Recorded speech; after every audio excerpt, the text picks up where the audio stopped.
as people build their confidence in these generative AI tools, organizations are only going to see the benefits from these processes obviously increase. And so when you think of the potential advantages, Amin, that generative AI can offer organizations, what specifically can generative AI provide to HR leaders, particularly from a data perspective?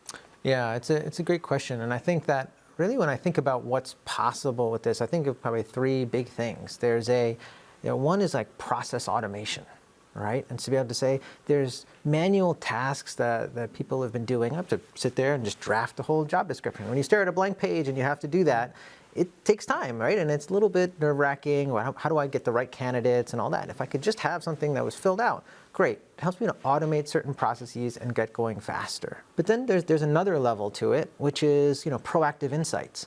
I have an organization and I'm running HR. I have so many different departments, so many workers that I'm responsible for. How can I give the personalized attention I need to everybody? Well, it's tough. So where should I focus? Well, AI can actually surface the insights that matter. Is there a certain turnover spiking in a specific location? Is engagement maybe dropping somewhere? Or maybe is it elevated somewhere and you should reward that? You want to know what those insights are so you can know where to focus and take the right action. That helps you be better in the job and really focus. The last piece of this is personalization.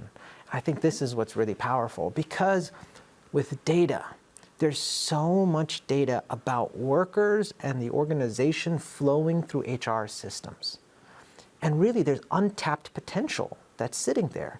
When is somebody punching in and punching out every day? What benefits elections are they making? What's happening with their pay? What happened with their promotion? What do they say in an employee survey? Imagine you can use that to personalize the HR experience.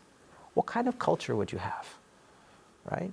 What kind of talent could you attract? Because there's not enough of you to go around. I hear that from HR practitioners all the time.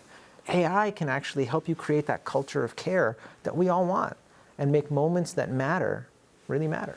The crazy thing is that we're talking about AI, we're talking about artificial intelligence, generative AI, and we're talking about the ways it makes the workplace more human. It is. I think it's exciting, right, in that respect, because we're using technology to give us the time and the space and the breath in our day to say, how can I pay attention to what that employee needs at this moment?